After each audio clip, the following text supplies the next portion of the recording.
And welcome, Hoosier fans, to another season-ending episode of the Assembly Call. Unfortunately, not a victorious episode today, as your Indiana Hoosiers fall to the North Carolina Tar Heels, 101 to 86. It was a 15-point loss for the Hoosiers.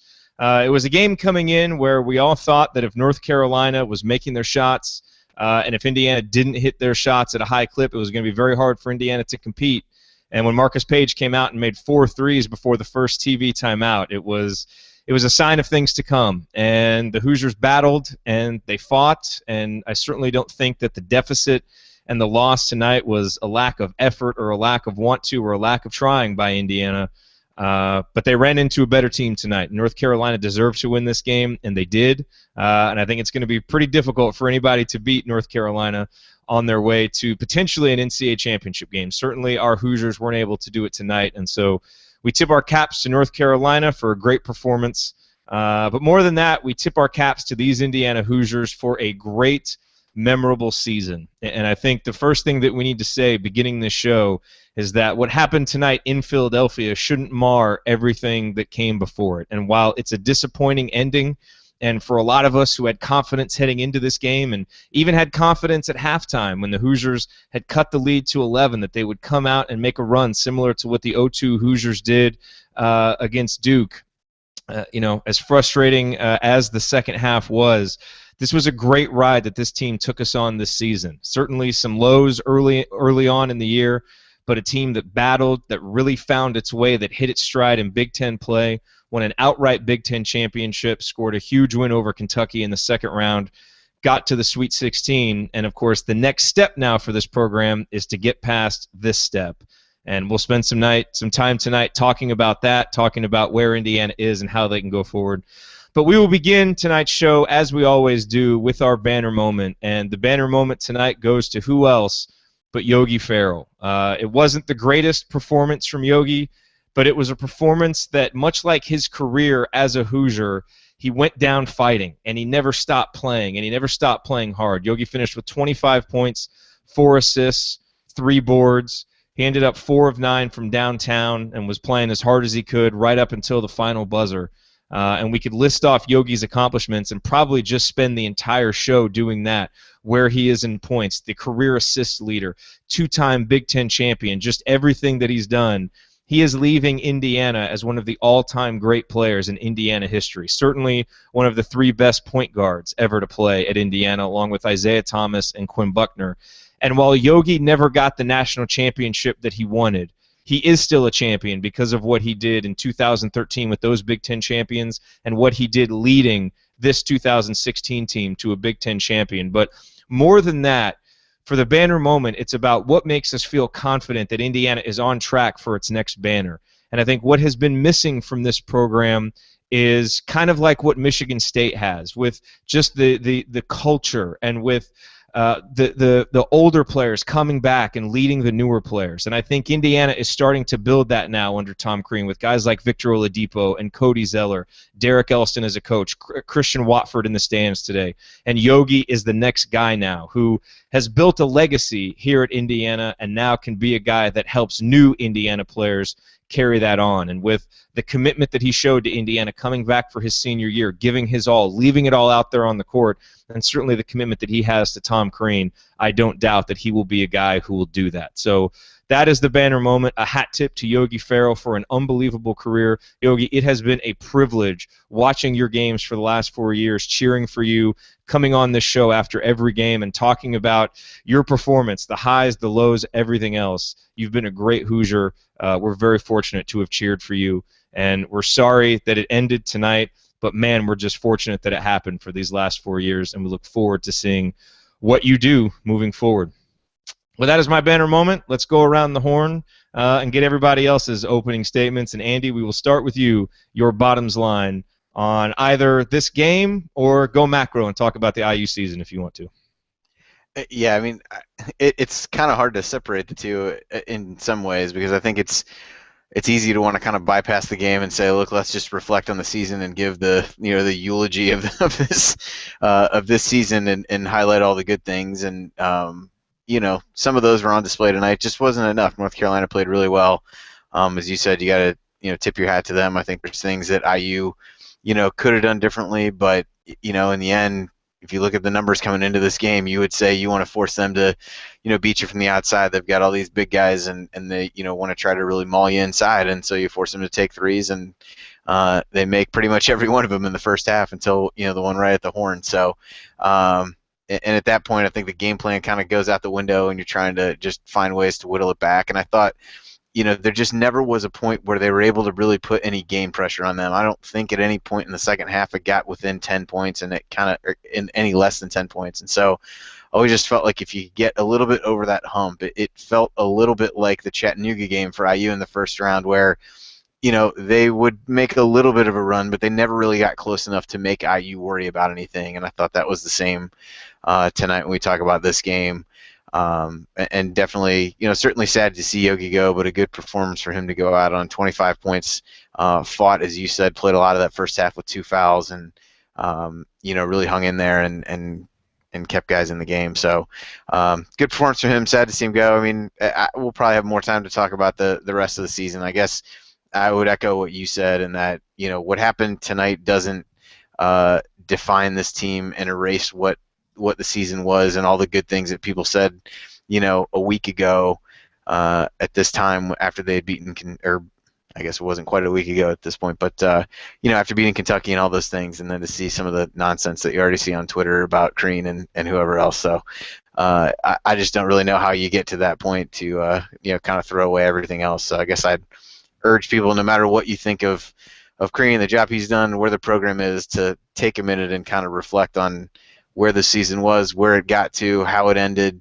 Look at the whole picture and not just what things look like tonight.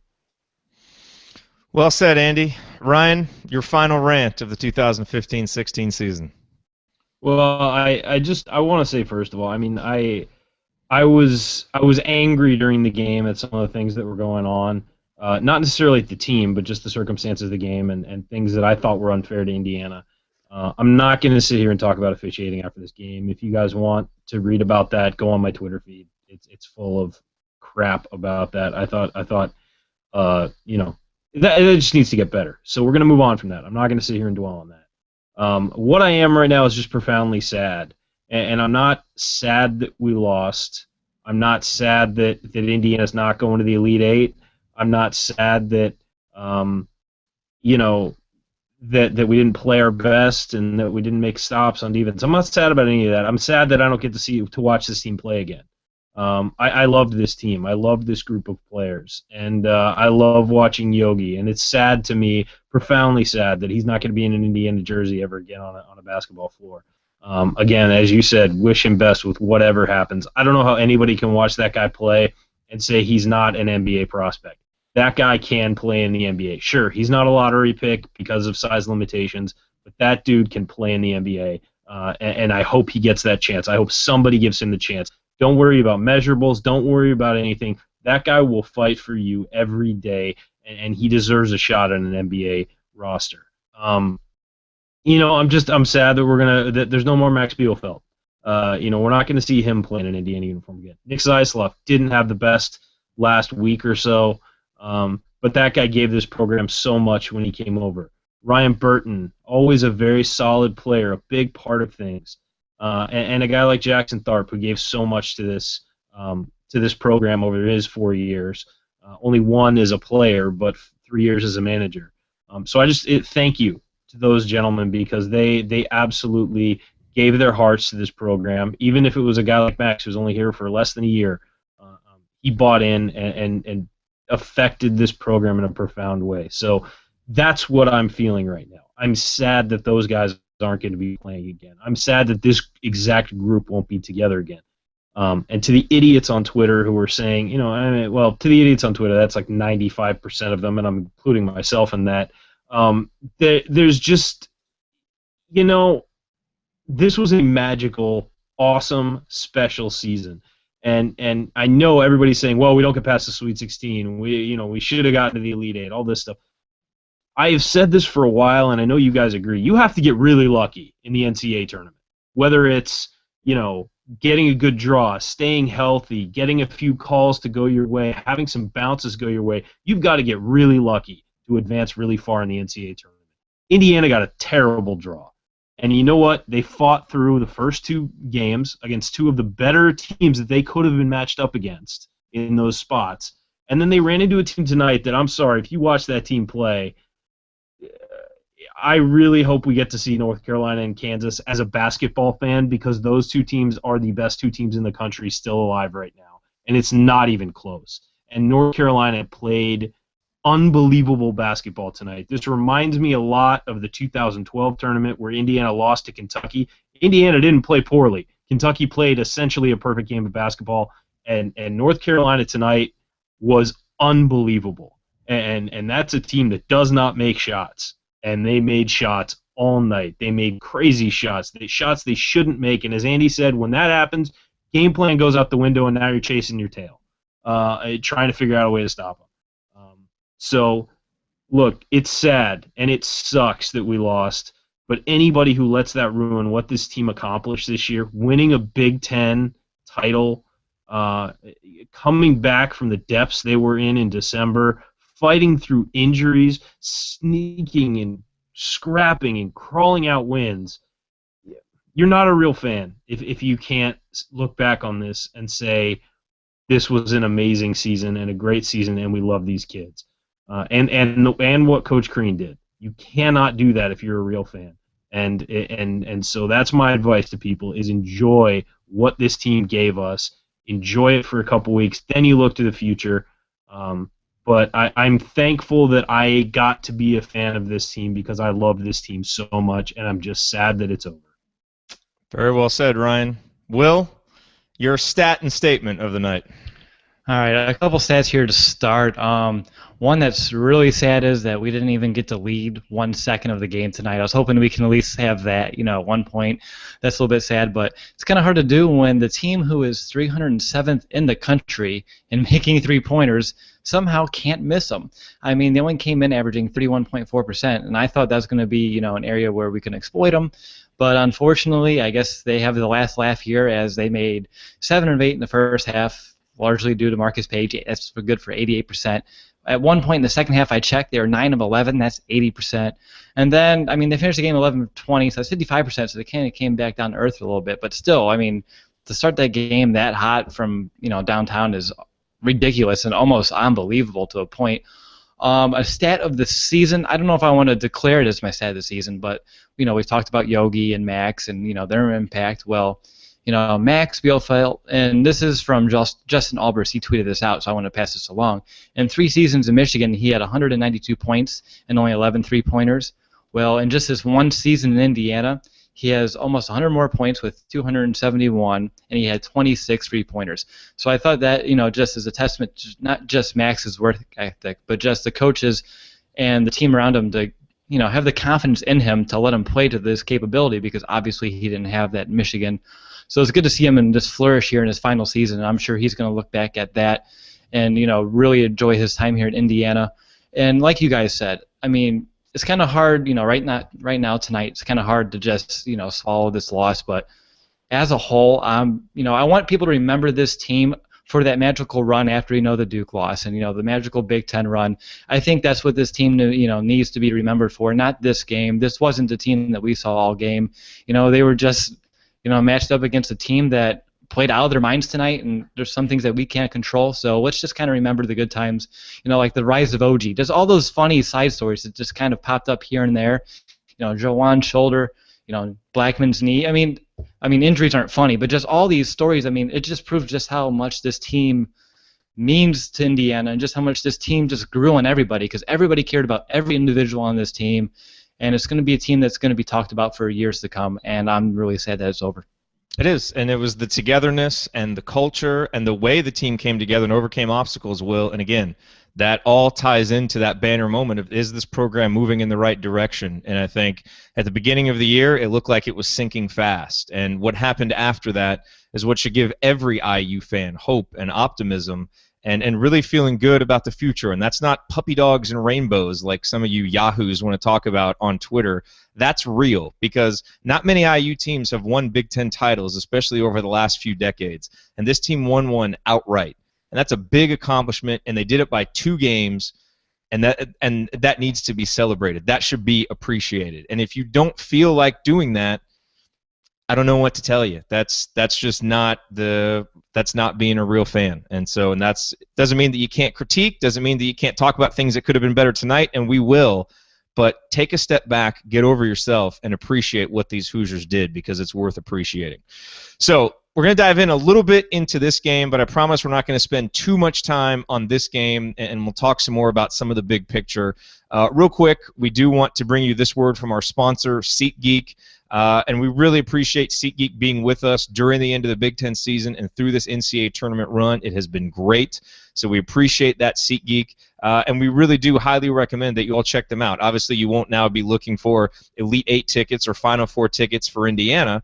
But if you do still want to go to those events, or if there are concerts you want to go to, or you want to start looking ahead for IU football games, or whatever you need a ticket to, go to SeatGeek. And you can either go to SeatGeek.com or you can download the free SeatGeek app and still use the promo code ASSEMBLY, ASSEMBLY. That will get you a $20 rebate on your first purchase. And as we've told you, SeatGeek does a great job of giving you the best prices, of showing you the deal score for the tickets that you're getting, and you can also put in your email address for any event, and they will give you alerts when the ticket prices drop for that event. So it's a great way to track the ticket prices for events you want to go to. Again, SeatGeek.com. Click on the little button at the top that says, "How did you hear about us?" Use the promo code ASSEMBLY, ASSEMBLY, or download the free SeatGeek app. Use that promo code, get a $20 rebate off of your first purchase. All right, everybody. Well, we are here on the Assembly Call. We are breaking down Indiana's 101-86 loss tonight to North Carolina. This is an episode of the Assembly Call that is certainly disappointed, but if you're looking for pessimism and if you're looking for negativity, you can go somewhere else, because you're not going to get that here. Now, clearly there's not going to be a whole lot of great things to talk about with this game, and we do want to break it down a little bit, some of this game. And I want to lead it off by talking about Troy Williams, because I thought when Indiana dug their hole early in the first half, I thought Troy was a big part of it, because I thought he wasn't very active, he wasn't very assertive, he never seemed like he could really get in the flow. But in the second half, we saw the Troy that we saw in the second half of the Notre Dame game, and a lot, in a lot of Indiana's home games after the Michigan State loss, where Troy was at his best. And Troy is a guy who entertained thoughts of leaving for the NBA last year, and some have speculated that he will leave after this year. We have no idea what he will do. He has another year of eligibility left. But let it simply be said that if that second half is the last time that we see Troy Williams in an Indiana uniform, he will leave as good Troy. But again, I thought what he did in the first half, which was a lot of the bad Troy, helped Indiana dig their hole, and there wasn't even, I think Troy hit 4 threes in the second half, finished with 21 points. I mean, he was terrific, keeping Indiana afloat early in the second half. They just never could get that big spurt. But Andy, just talk real quick your thoughts about Troy and just how much it hurt Indiana in the first half that he really wasn't able to get going, and then again how much he kept him afloat there early in the second half. Yeah, it was funny.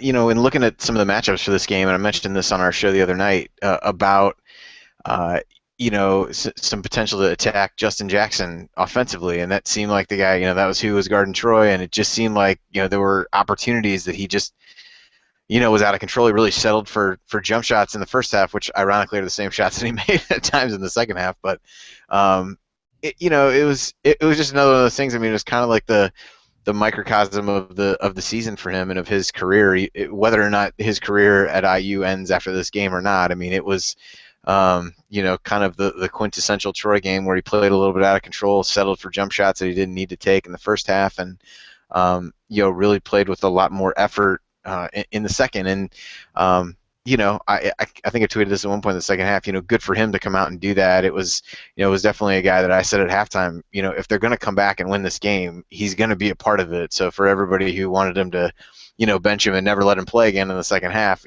they needed him to be there. They needed him in games that they won this season, and they needed him tonight. And he stepped up in the second half. It wasn't enough. They couldn't get enough stops, but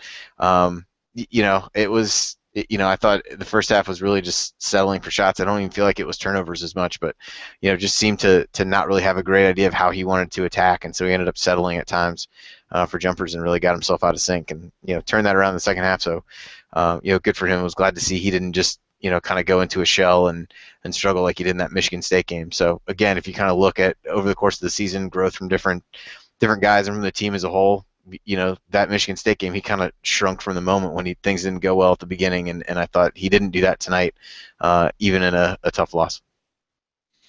Yeah, and Ryan, did you want to make any quick points about Troy? There's one other guy whose performance tonight I want to talk about, but go ahead with Troy. Yeah, Troy, it's frustrating as always because you see the way he played in the second half, and some of those threes that he shot weren't necessarily good shots, but they went in, so it's kind of fool's gold a little bit, And in the first half, he just seemed to be jacking shots whenever he thought he had a sliver of a chance, and that's not his game. His game is getting to the rim, getting into the teeth of the defense, and either finishing or getting fouled. And I think that he just went away from that in the first half.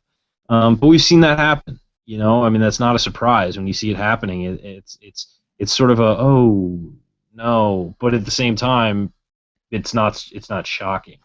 And with a guy like Robert Johnson out, you had to put more of the pressure on Troy to handle the ball and be the guy at the top of the key because, we saw Kentucky do it, we saw Chattanooga try and do it, and we saw North Carolina do it. They were denying Yogi the ball. And that makes Troy a guy who's going to handle the ball a lot. When the offense starts with Troy, when it goes through Troy, it's fine. But when it starts with Troy, it typically really hurts and hurt the team.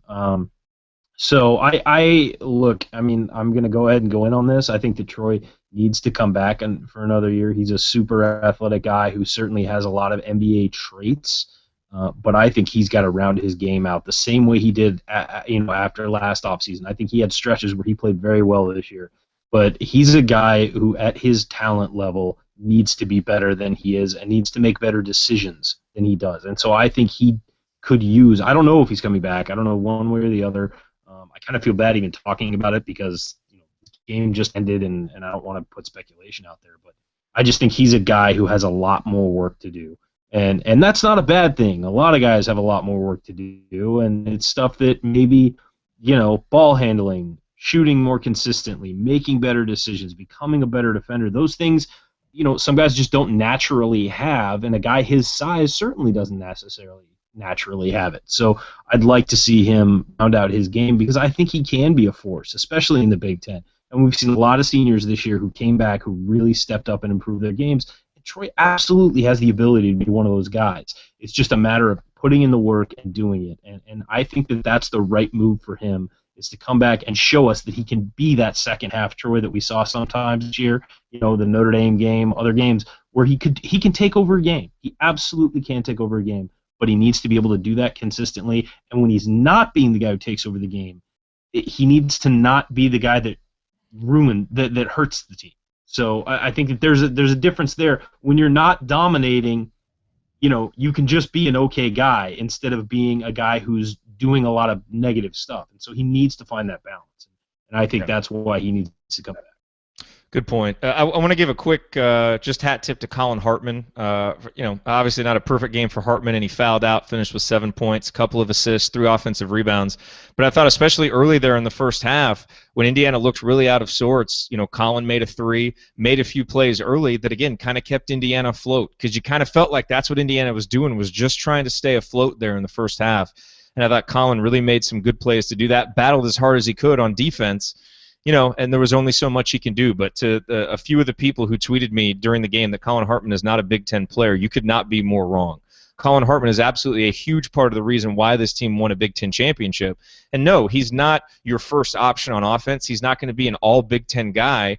He's just that player that all good Indiana teams have had and that you build winning programs and winning cultures around. And he's going to be a leader next year, and he's going to be a terrific player doing all the little Colin Hartman things. And he's a guy who played hurt and battled back with the wrist injury and worked to be able to get his shot up again and made a 3 today when he couldn't even take threes.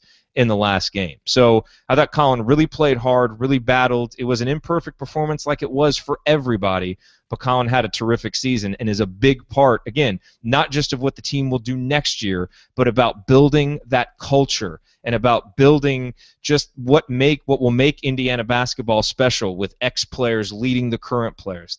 We've missed that, and we've got to get that back, and Colin will be a part of it. Andy, let's talk Thomas Bryant real quick.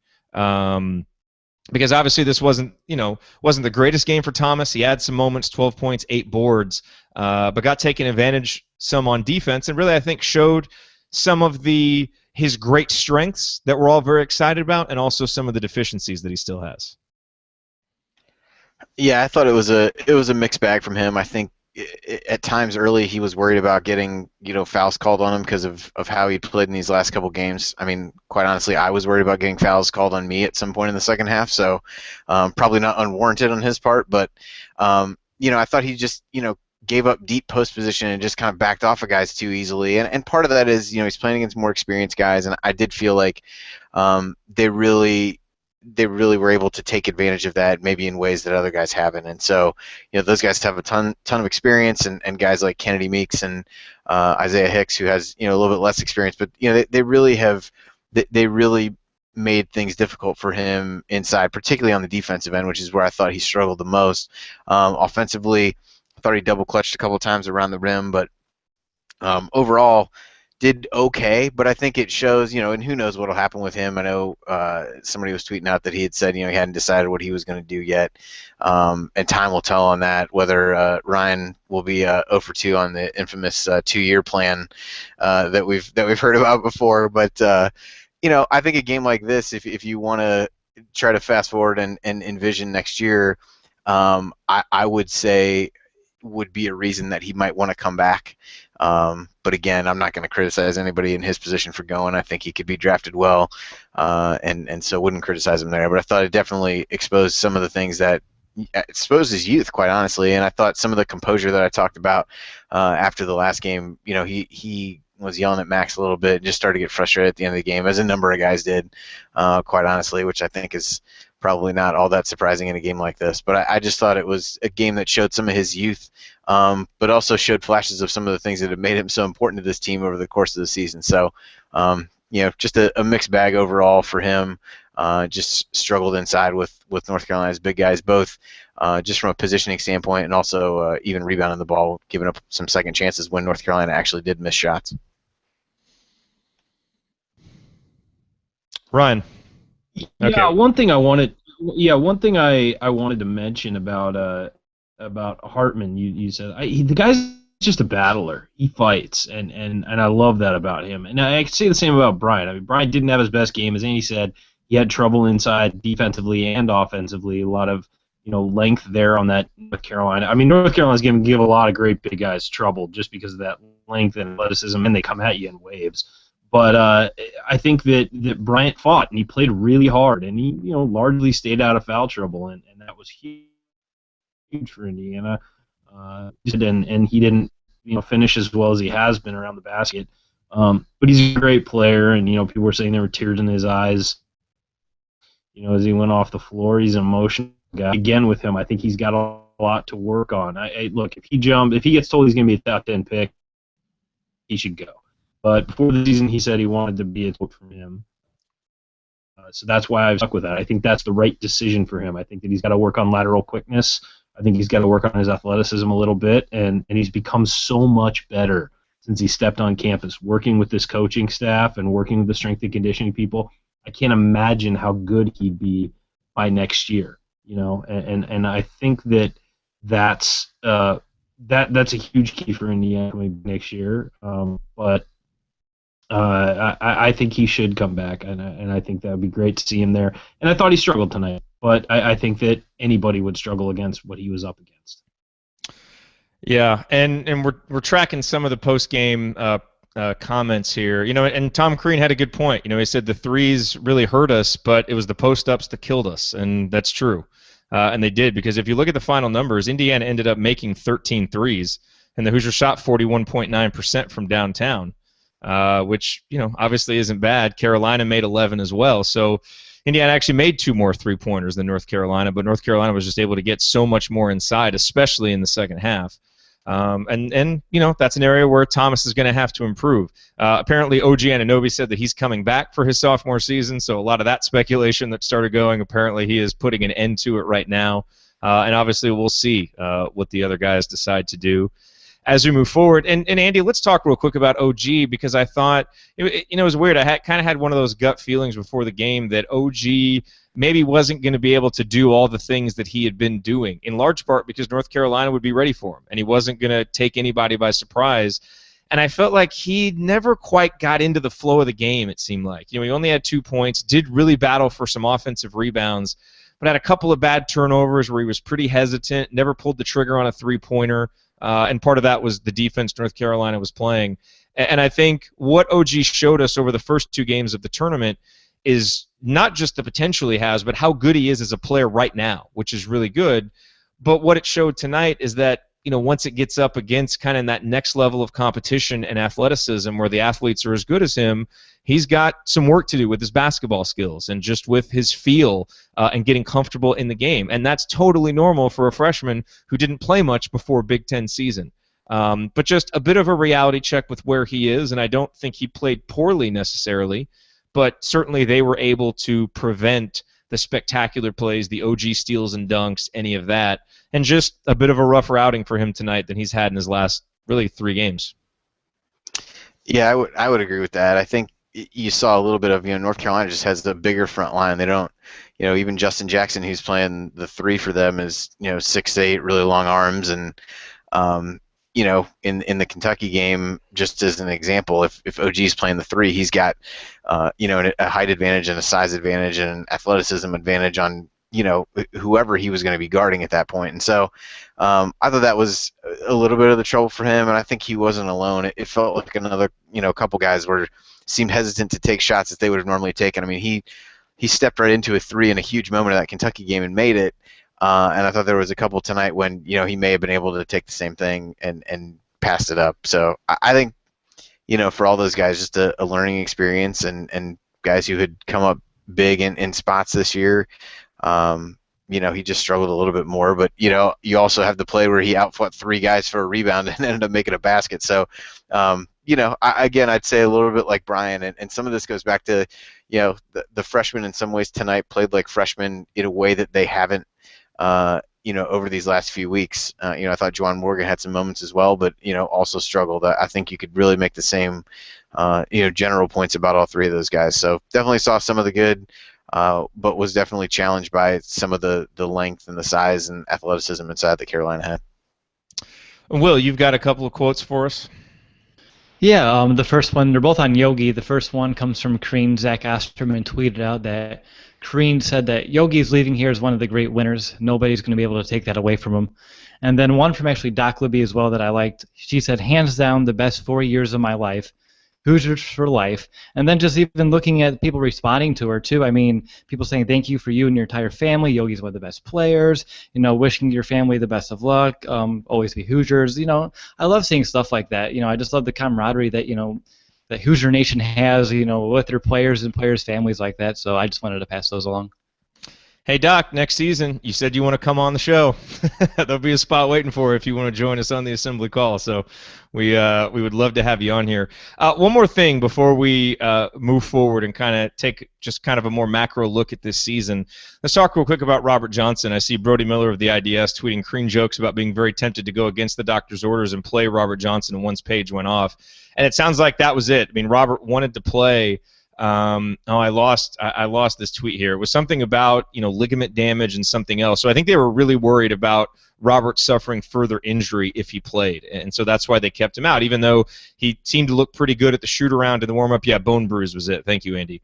So he wasn't able to go. And look, this certainly isn't on par with the Allen Henderson injury. It's not on par with the Scott May injury in '75, the Allen Henderson injury in '93. But I got to say, I would have loved to see what this team could have done, not just down the stretch, but also in the tournament with a healthy Robert Johnson. And to Indiana's credit, we won a lot of those games when Robert was out. And a big part of that was Nick Zeisloft. And Nick, he didn't have it tonight and wasn't able to make threes. And when he's not making threes, it really hurts him when it comes to defense. And I think this game was even more athletic and active than that Kentucky game, which is part of why he didn't play as much late. But because of him and what he was able to do, Indiana was able to compensate for not having Robert Johnson. And would it have made a difference tonight, a 16-point difference? Probably not. But I sure would have loved to see what Indiana could have done with another ball handler and another guy who could make threes and another guard who could pressure Carolina's shooters. It wasn't meant to be, but Andy, any thoughts on, I mean, obviously you're the Robert Johnson fan club president, so we go to you with this, and maybe this can transition us into... Hey, wait, let me step in here real quick. We better all be on the Robert Johnson fan club president right now, because next year he's going to be the guy for us in the back. We're all in the fan club, but there's only one president, all right, and that's Andy Bottoms. So, Andy, what kind of difference do you think Robert could have made, a healthy, in-rhythm Robert Johnson in a game like this? And, I mean, look, you look to next season, it's going to be his team. It's going to be Colin Hartman's team. They are the new leaders. How comfortable are you with a guy like Robert Johnson stepping into a leadership role? I think he's been really into all these games, and you kind of can watch him on the sidelines a little bit to the extent that we can, and so he's really stayed in all these, has been somewhat of a, I don't know, coach from the bench, whatever you want to say, but he anytime you look over it seems like he's pretty locked in on what's going on, and kind of shouting things at guys. So I think in that regard I don't feel too terribly worried about it. I think as far as tonight's game goes, I think it would have given him another guy who could step out and shoot. They even said in warm-ups he was shooting the ball really well, which kind of made me think that maybe he would go.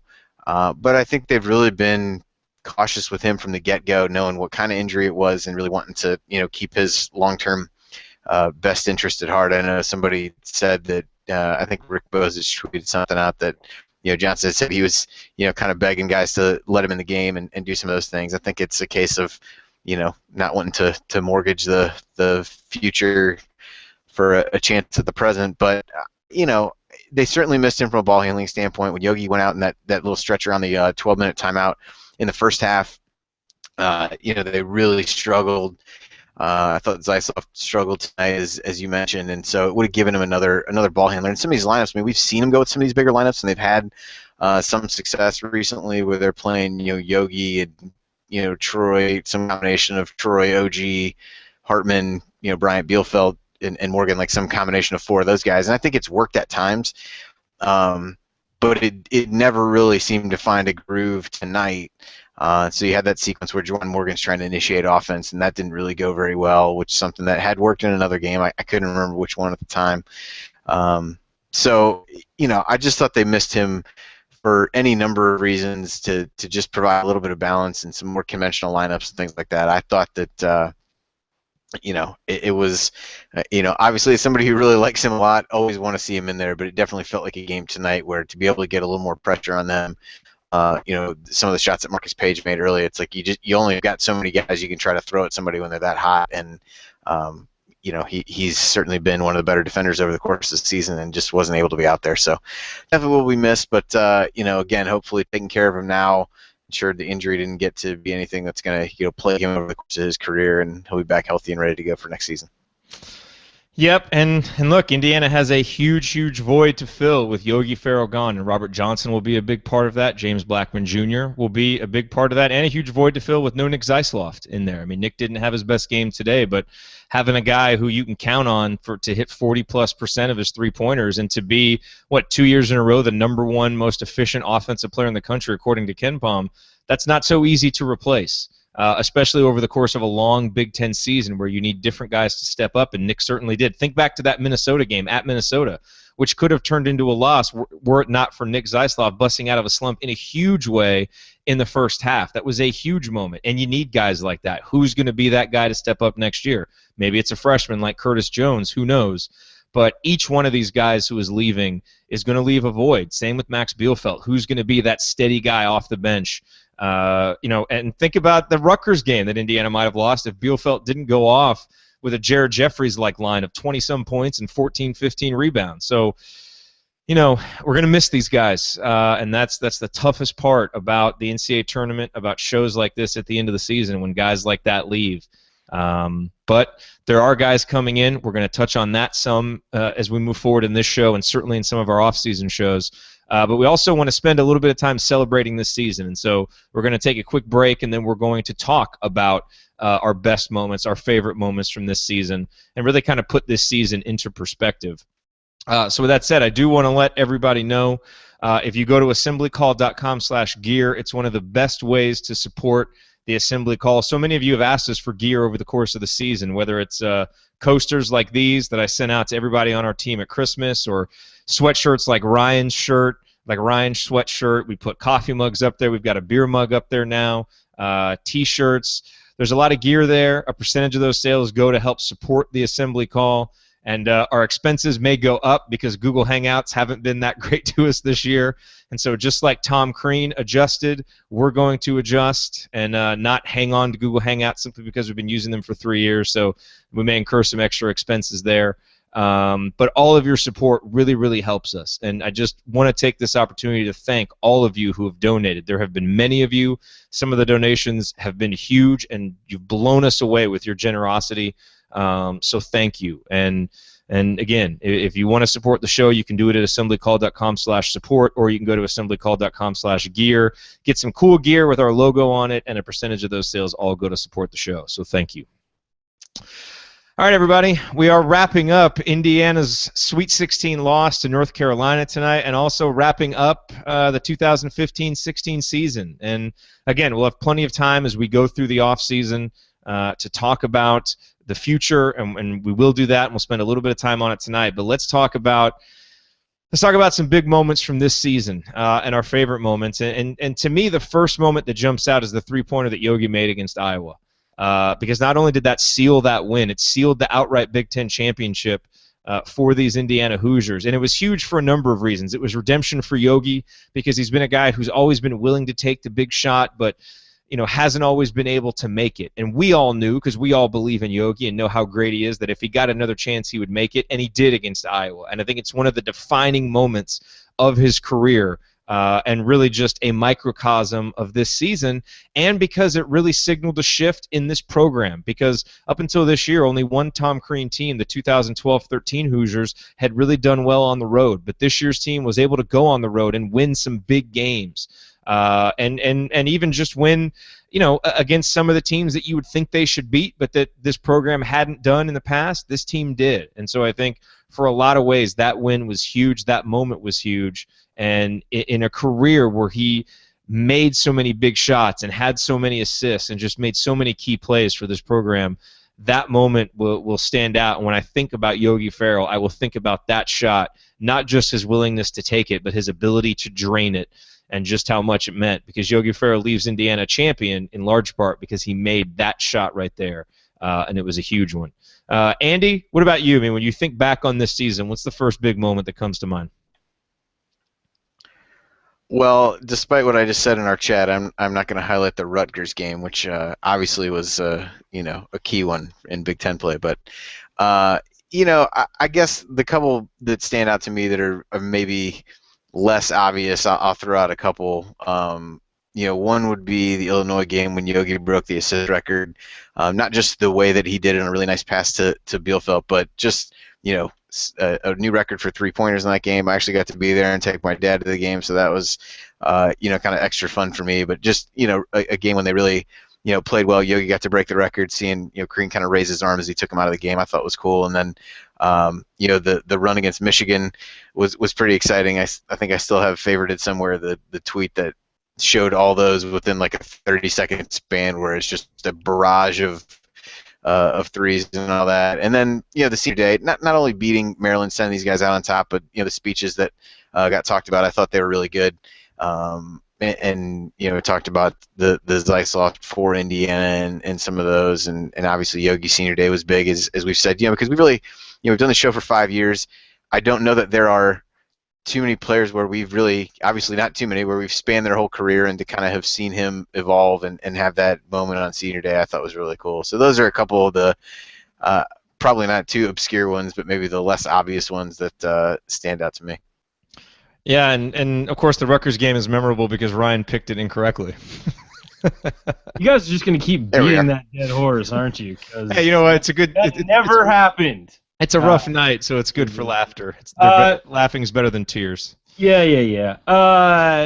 So I think that you guys have really touched on some of the good ones. I mean, that shot by Yogi against Iowa, I wrote for the big lead, I wrote that's the snapshot of his career. He finally, in that moment, got his, IU moment where he, it wasn't just a good game where he racked up points in a game. He had a moment that stood out that clinched the Big Ten, outright Big Ten title as a senior on the road with a beautiful shot. I've watched the replay of that shot. I'm not even kidding here. I've probably watched the replay of that shot 200 times. I know the call by heart. It says it's Mike Tirico, and he says, Farrell rises up for three, and he got them all. And I know I have that memorized because I love watching that play. It is so quintessentially Yogi. The jab step, the step back, boom, rise up, confident, nails it, doesn't touch anything but the net. So that's a great one, as you mentioned, Jared. I mean, forever, for the rest of our lives, when we say 28-0, what are we going to think of? That Michigan game. I mean, there's nothing. I've never seen anything in college basketball like that, and it's very rare when I can say that. I've watched college basketball my entire life. I've never seen a 28-0 run between two major conference teams, and on the road, too. I mean, it was just spectacular.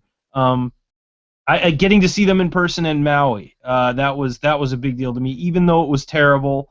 And they didn't perform. It was great being out there and seeing fans in person and stuff like that, and talking to some people in the family, but in their families. Beating Kentucky in the NCAA tournament, first time that has happened since I have been an IU fan, to beat Kentucky in the tournament. Obviously huge.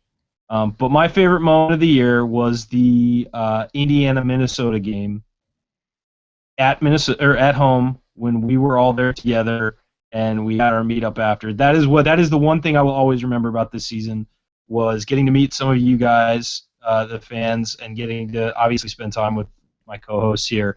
And that's the moment that stands out to me. And the team was nice enough to win that game. Thank you.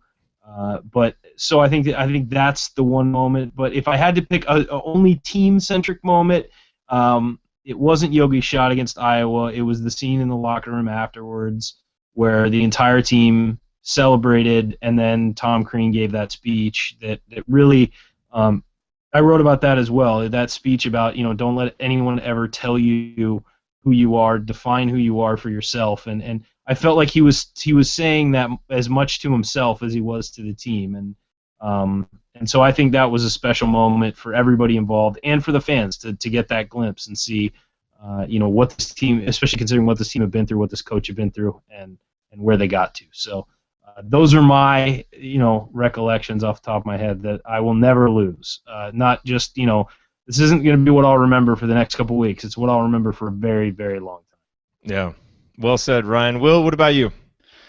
Yeah, of course, like Ryan said, besides meeting you guys and, a couple of the fans on Yogi's, that was a great weekend by itself. But, a team moment, I'm going to go with that Notre Dame game. I mean, there's just a couple weeks after that Duke loss, we're still wondering, what type of Indiana team do we have here?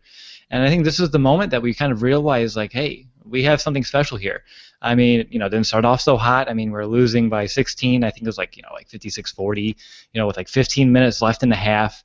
In the second half, and we're wondering, like, oh boy, like, here we go again. It's Duke all over again. It's Maui all over again. Here we go.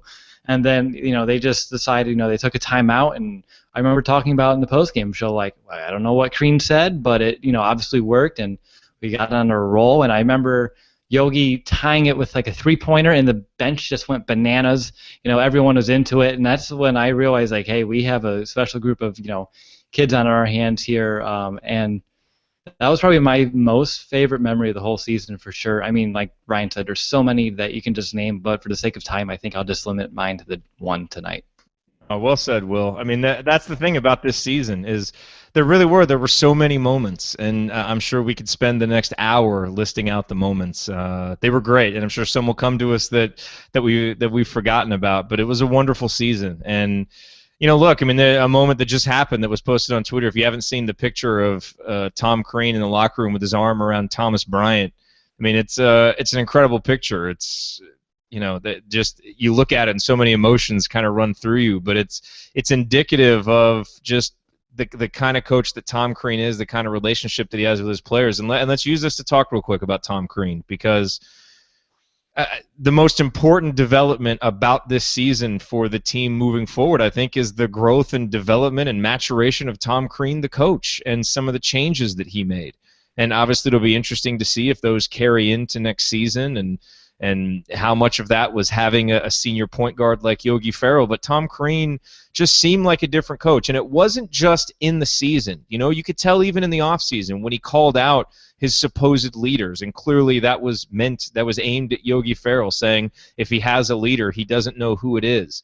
And clearly that worked, because he certainly had leaders as we went through the season. And his willingness to do that, his willingness to adjust and to not work the guys so hard, so that we did finish strong in February and look like we had our legs to be able to go win a game like against Kentucky in the round of 32. Not being quite so manic and frantic in games and making all kinds of crazy substitutions and being able to adjust in the games. How many times this year did Indiana adjust in second halves? Much more so than in the past. And if Indiana's initial game plan didn't work, they had answers. And so I think a lot of the questions that Indiana fans have had about Tom Crean were answered in a really positive way this year. And, man, that was hard to do, because coming into the year there was a lot of pressure where we said compete for a Big Ten title, make it into the second weekend of the NCAA tournament. That is the bare minimum.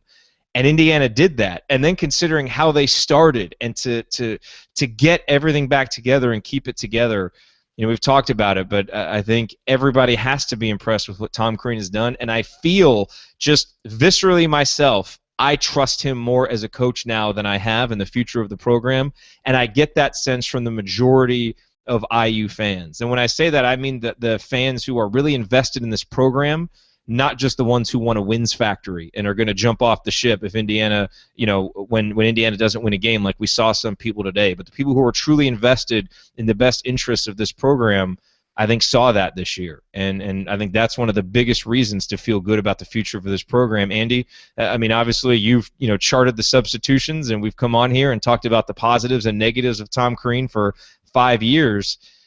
I mean, do you kind of share that feeling? Is this the most trust that you've had in him, and how good do you feel about him moving forward as the leader of this program? I think, the answer to the first part about the most trust, I think it would be foolish to not give him and the staff a lot of credit for the way that the season turned around. So again, you can, and you brought this up earlier in the season of, the expectations at the beginning, were high, and this team wasn't living up to those, and they shouldn't be given a free pass for the way that they started. And I think that's all fair. But I also think, they do deserve, turning things around from where it was. It could have easily spiraled out of control, and to come back and win a Big Ten title, and beat Kentucky and those kinds of things, I think they do deserve a lot of credit for. And I think it's kind of silly that everybody now wants to just completely overlook those. And so, that being said, I think he's going to have a really tough job on his hands next year for whatever. We have a lot of questions, I guess, about what the roster might look like next year for whether it's Thomas Bryant and Troy are kind of the two big question marks at this point. But you don't have a lot of guard depth coming back. You're relying on youth a lot in that part of the team, and so it'll be another test for him and another data point for people to look at and try to figure out how he handles it. So certainly, if anything is to be gauged by Twitter tonight, the seed is already warming up for next season for him. But I just think I think you can't have it both ways and say, well, he's not a good coach and I don't give him the benefit of the doubt, but then look at some of the things this season and kind of and just dismiss those essentially. So it's always going to be a difficult thing. I think, when the bracket came out, it just kind of felt like you were not necessarily like set up to feel that way, but it was going to be tough. And certainly if they made it to the Final Four or to the Elite Eight, they certainly would have earned it with a really tough draw. But again, I don't know that you can put everything on one game and say, yeah, they didn't play well tonight. They certainly didn't play well tonight. North Carolina had a lot to do with that. They deserve a lot of credit for it. IU struggled defensively and gave up a lot of points tonight. I mean, there's no question that if you want to give him credit for the way things turned around, you got to give him a little bit of the blame for tonight. But I don't know that, again, as we kind of talked about, that one game all of a sudden says the other things that happened during the season don't mean anything. So we'll see. I got a feeling we're going to be having a lot of these conversations about him again, no matter what any of us think about how this season played out. That narrative isn't going away. And it's certainly one that will continue to be there. But I do think he's earned a little more rope, I guess, than maybe he would have thought coming into things, at least in my opinion. Yeah, I think you've got to give him credit for this season. Obviously, as Andy said, I mean, it's fine to criticize a coach after a tough game, but criticizing him and saying he shouldn't have his job are two completely different things. And yeah, there were some things that IU probably could have done differently tonight, but I mean, you're taking it 0 to 60 in half a second by saying, oh well, he can't. We're never going to get past the Sweet 16. This is clear. We're never going to get past the Sweet 16. I just think it's. Look, at times I love Indiana's fans. I love our fan base. It's as great as any. In the good times, in the bad times, it's one of the worst fan bases in the country. I mean, it's always 0 to 60. Let's fire this guy. Let's end this. Let's do that. And some people, a loud minority, but yeah, no, that's true. I mean that's fair. That's a completely fair assessment. But that minority is very loud, and it's tough to deal with. I've dealt with this fan base intimately. Since I was writing for the IDS in 2005, 2006. And it's been terrible in the bad moments. In the moments and in people who genuinely want positive things to happen to this program, I agree. It's a great fan base. And there are people who overlook, minor imperfections and just want to win. I mean, there were people tonight, towards the end of the game who were just already on the Fire Tom Crean bandwagon after what he's just done. I mean, like Andy said, it's just stupid.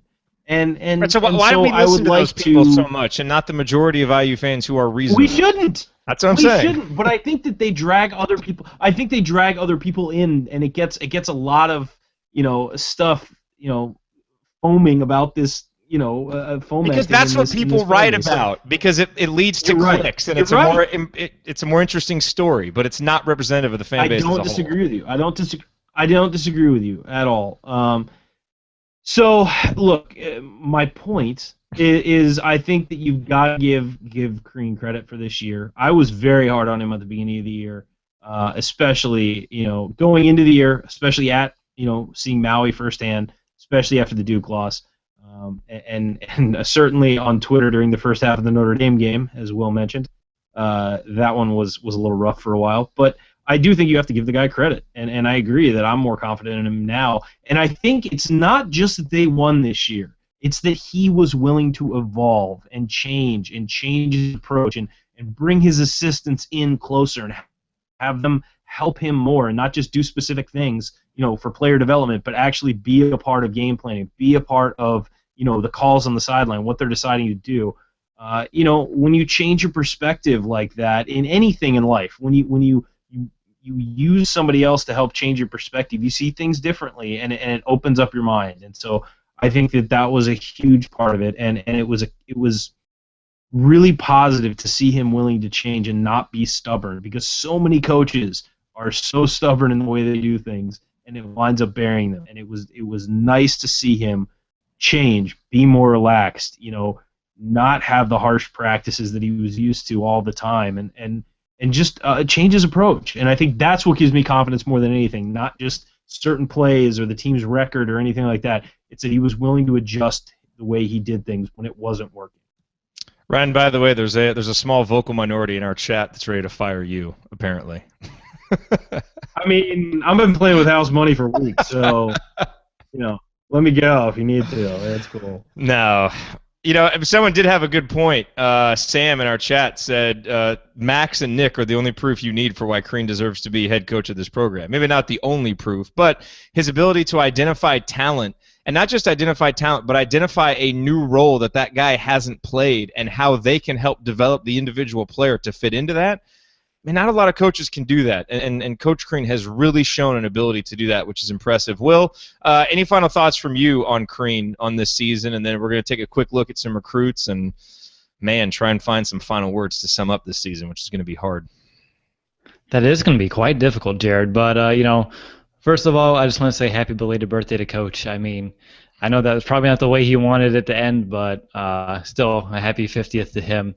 Hopefully 51's a little bit better. But all in all, I talked about it in depth on our show, with Titus earlier in the week of just what kind of a man he was, after, the last weekend that when, Tatiana, my wife, and I went to meet him, and just how humble he was, just how much he wanted to interact with the fan base, which I just was just taken away by, which is pretty neat. I just really just found a new respect for him just by witnessing that, and it just kind of just took me away. But more than that, I think, you guys hit a lot on reasons on the court to be, proud of Crean and, more on his side and everything. But, now since the season's over, I guess we can kind of look back and just appreciate how much he's changed the culture of this team since I've joined, the assembly call. Because when I've joined, there's a lot of turmoil, a lot of player incidents going on. And it is just light and day now. You don't hear anything like that anymore. It seems like this team cares more about, basketball than the stuff off the court. And I give them a lot of credit for changing that culture because that takes a lot of work.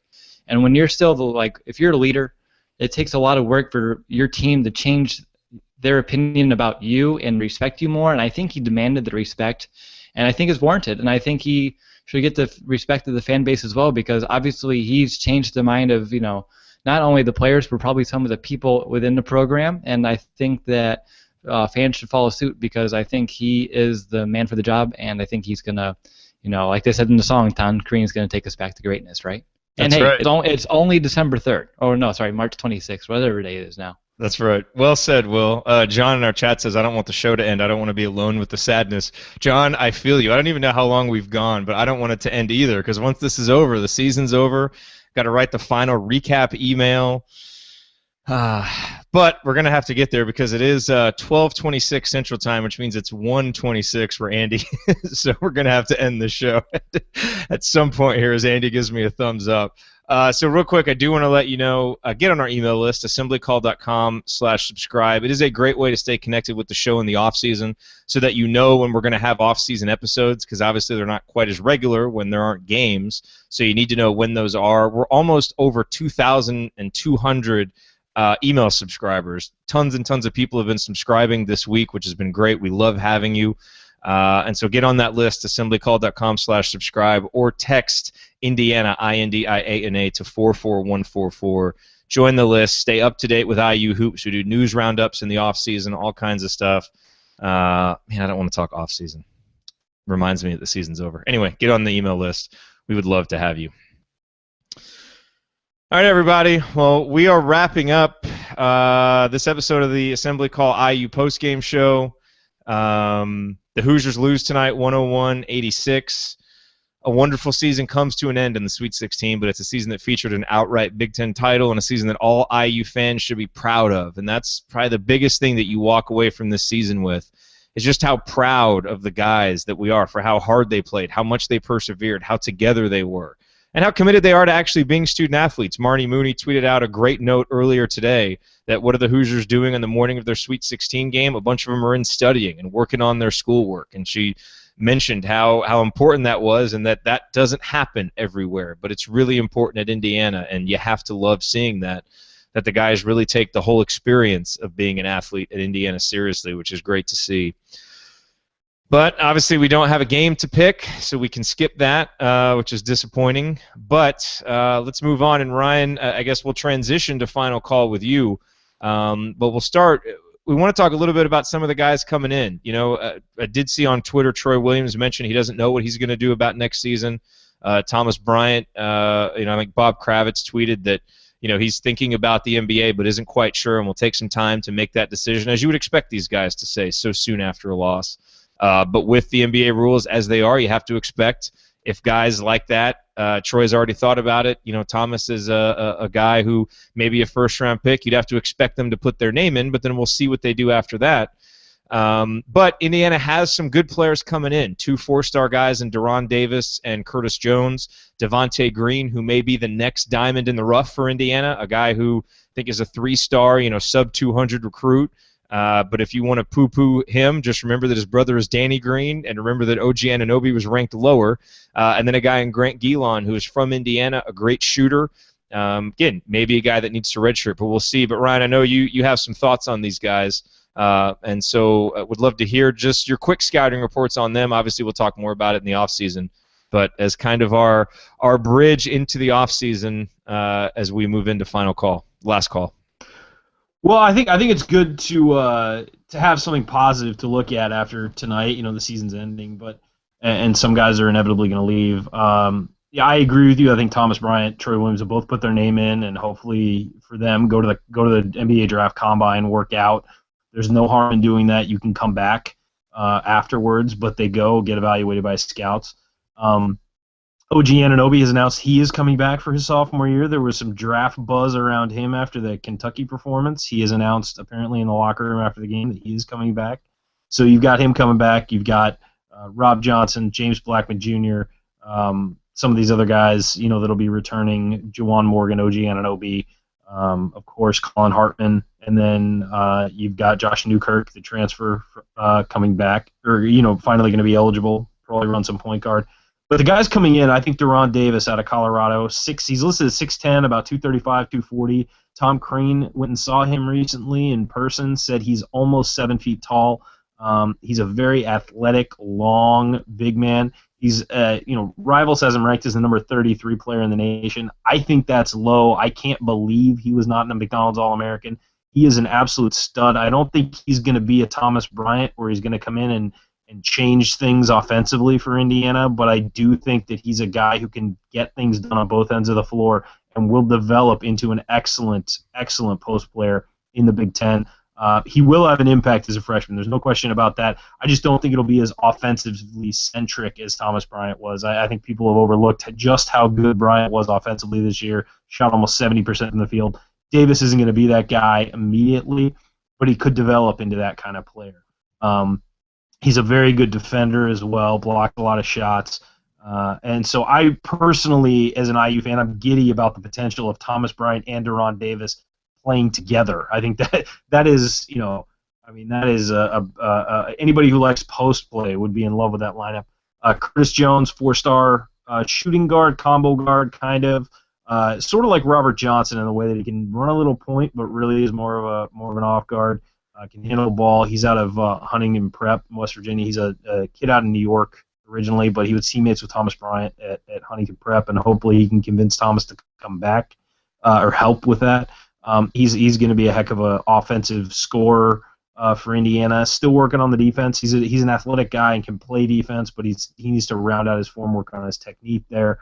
Devontae Green, again, kind of a lottery ticket guy because he's not ranked very high, but again, neither was OG Anunoby. He's more of a combo guard as well. They probably are going to want to craft him into a point guard, and so I think he's going to spend a lot of time handling the ball this offseason, see what he can do. And then, as Jared said, Grant Gilon, a guy that nobody else was on, but Tom Crean says, and I've watched video and I agree with Tom Crean. I think he's a very smart player, kind of in that Colin Hartman mode where he does a lot of little things and has a great basketball IQ.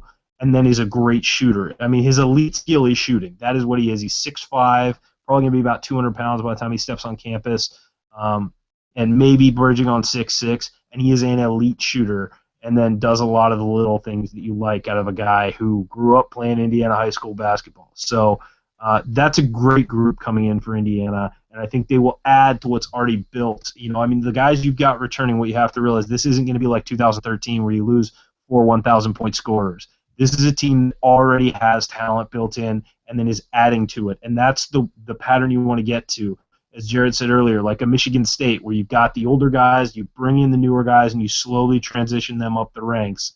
And you try and do that year in, year out instead of having a good year and then having a huge gap.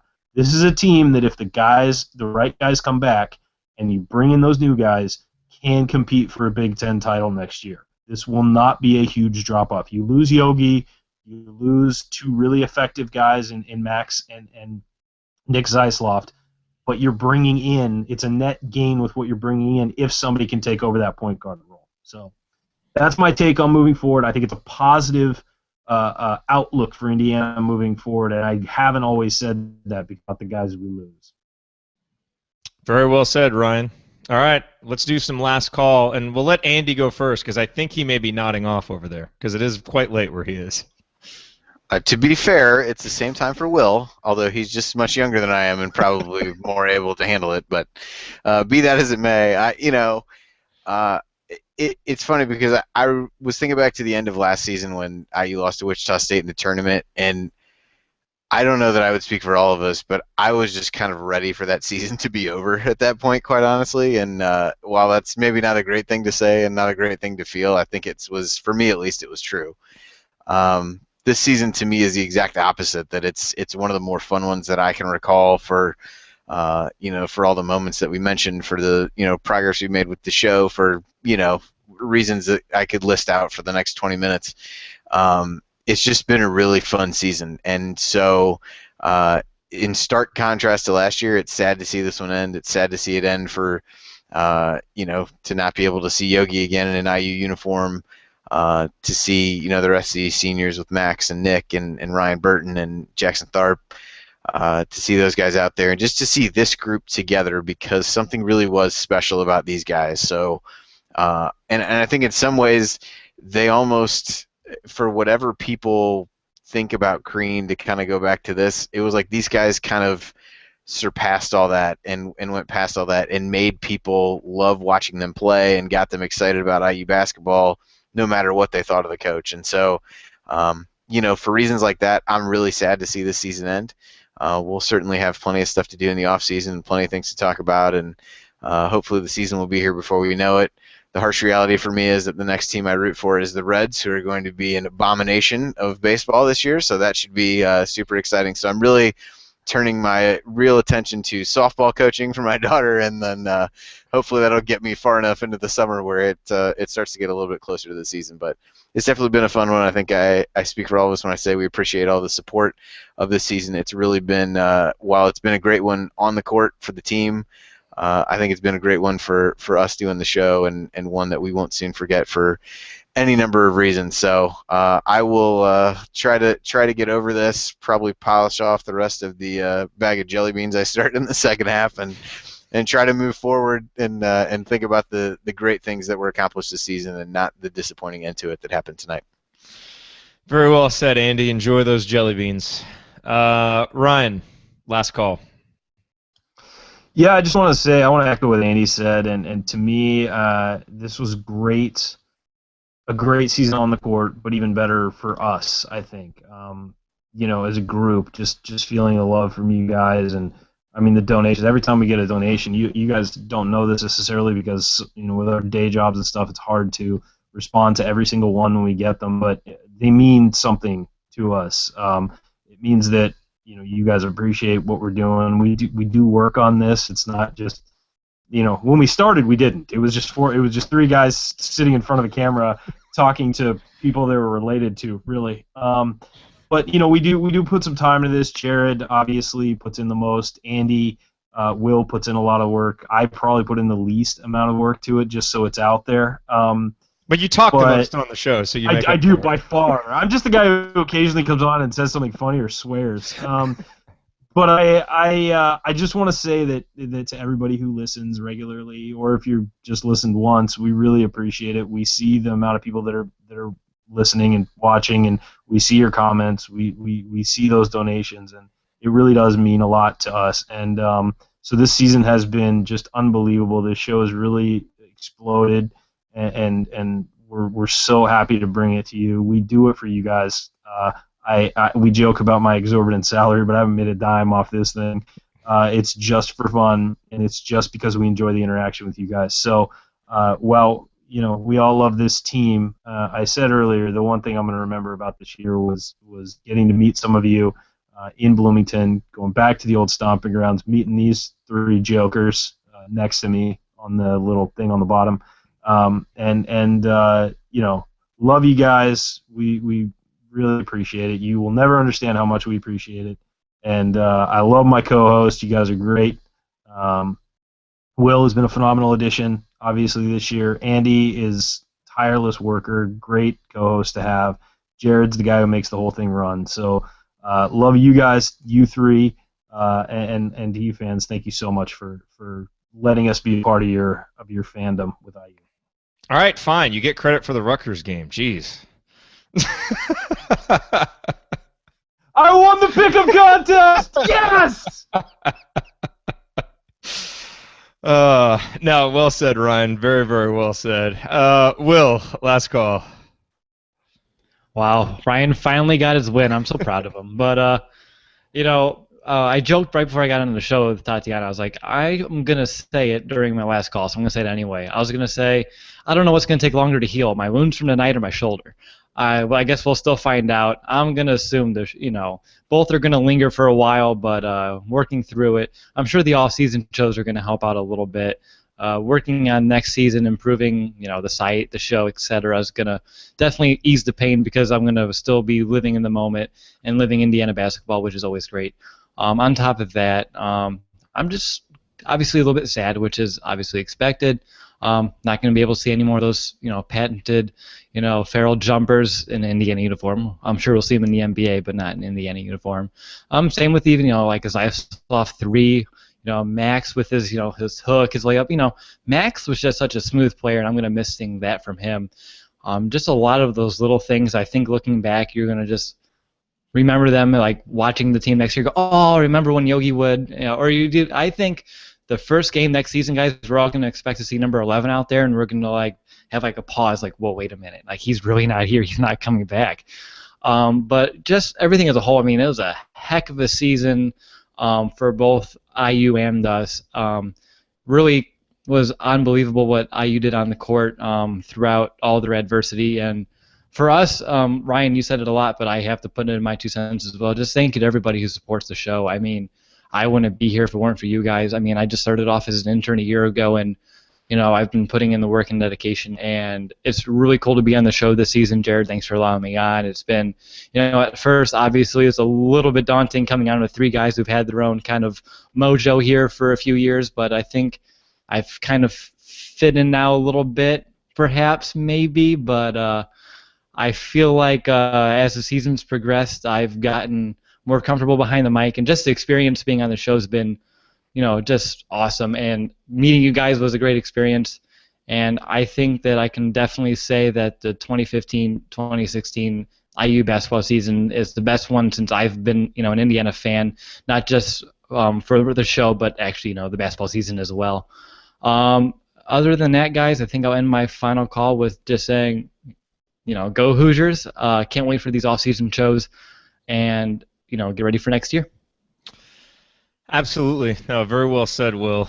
There's an old quote, and it goes many different ways, but it's basically, don't cry because it's over, be happy because it happened. And it's way too early for that. We're all still kind of in sadness mode, sorrow mode, disappointment mode because this season is over. But I firmly believe that when we get a little bit of perspective and we're able to look back on the season, it's going to be one that IU fans are really going to appreciate and really be happy with and really be proud of. And it didn't end very well. But look, some really memorable seasons haven't ended well. The most memorable IU team to me is the 92-93 Hoosiers, and that season ended in the Elite Eight with a really disappointing loss to Kansas. The 2011-12 Indiana Hoosiers were very memorable. That season ended with a loss to Kentucky in the tournament. The 2012-13 Hoosiers it was a great season, a really memorable season. That season lost with a thud. Ended with a thud to Syracuse, and that will happen sometimes, especially in the tournament. But that doesn't change everything that came before, as we said. And I think the best part about this season is that we finally got that bridge from the Oladipo and Zeller and Elston and Watford and Hull's class to the future of IU basketball, because we really didn't have it the year after losing 1,000, 4,000-point scores and really losing the culture of the program, because the young guys who came in and were given leadership roles before they were ready, they weren't ready to do that. And we spent 2 years trying to get back to this point, and we got back there this year.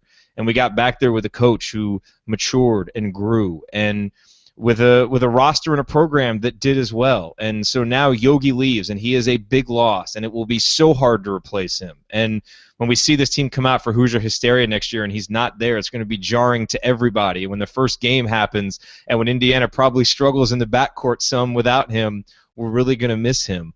But, man, when you've got guys like Colin Hartman and Troy Williams, if he comes back, to be leaders, and guys like Robert Johnson and James Blackman Jr., who have been around this program now for 2 years, ready to grow into upperclassmen, and freshmen who are mature beyond their years this year, and Thomas Bryant and OG Anunoby and Juwan Morgan and Harrison Nego, I don't think you can help but feel good about where this program is, and that's good. And it took us a couple of years to get here, but I feel like now this team was the team that should have come after those 2012-2013 Hoosiers, a team that was together and tough and played hard and did everything that you want an Indiana basketball team to be. And I think we're back there. And I think we've got the right guy steering the ship. I think he proved it this year. And so I think Indiana fans, while we should all be disappointed tonight, and really disappointed just because we don't have 40 more minutes to watch this team play, I think optimism should rule the day. And when we get over the disappointment of this loss and of Indiana having no more games to play this season, as we look forward, we should look forward with optimism and with hope and with an expectation for good things to come. So that is the final thought on this Indiana season. I echo what all of my co-hosts said about you, the listener, the audience member. You make this show what it is. You make it so special. You make it worthwhile for us to do, and so we really appreciate all of your support. And just because the season is over doesn't mean the assembly call is. We started doing off-season shows last year. We will continue doing them this off-season. Make sure you're on the email list to stay connected. There's a lot to talk about. There's a lot to be excited about. We've got a great, big, active global fan base. We love being a conduit for you to be able to stay connected with IU basketball, stay connected with each other. That, more than anything else, is what we want to provide, and we will continue to do it this off-season. The Hoosiers season is over, but what a great, great season it was. These Hoosiers are champions, and in many ways, these Hoosiers were better than advertised. We will talk to you on the next episode of the Assembly Call, everybody. Have a great night. Enjoy the rest of the tournament, even though the Hoosiers aren't in it, and we will talk to you soon. Adios.